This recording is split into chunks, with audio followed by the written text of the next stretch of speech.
أهلا وسهلا زميلي بلال، تحية ليك وتحية لكل مشاهدينا الكرام. للأسف اليوم سجلنا حالات جديدة، حالات إصابة جديدة في الجزائر، وكذلك سجلنا وفاتين اثنين ليرتفع بذلك العدد إلى 8 حالات وفاة و82 إصابة مؤكدة في الجزائر. بالنسبة للمغرب لازال في 54 حالة بحالتي وفاة جديدتين، تونس 29 حالة، موريتانيا كذلك هي سجلت حالة وفاة ثانية، أما ليبيا والنيجر ومالي والصحراء الغربية فلا زالوا على حالهم.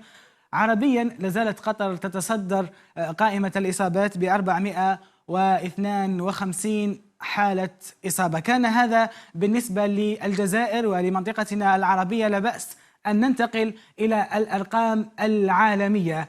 تشير أرقام منظمة الصحة العالمية لتسجيل 222,800 ألف حالة، ولذلك احنا كنا قد قلنا في المرات الماضية أنه العدد سيتجاوز 200 ألف حالة، وبذلك تجاوز هذا العدد.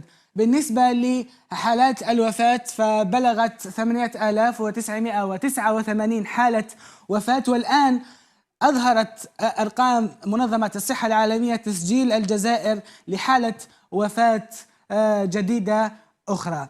بالنسبة للترتيب، ترتيب دول العالم، لازالت الصين تتصدر القائمة، ولكن اللافت بالنسبة للصين أنها لم تسجل ولا حالة إصابة خلال 24 ساعة الماضية، مع العلم أن الصين كانت تسجل قبل أسابيع مئات الحالات خلال يوم أو يومين. بالنسبة للمرتبة الثانية فلازالت إيطاليا ب35 ألف حالة، ولكن اللافت أن إيطاليا سجلت 475 حالة وفاة خلال 24 ساعة فقط. 475، وهو رقم قياسي تسجله إيطاليا لأول مرة.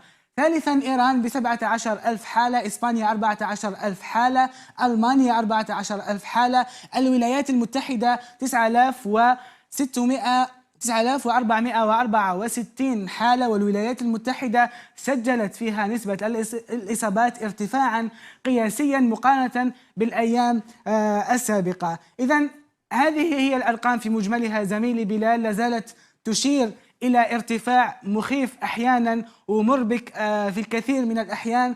كان هذا كل ما لدينا زميلي بلال. ممكن الساعات القليلة القادمة سنشهد تطورات أخرى، وأعود إليك زميلي بلال.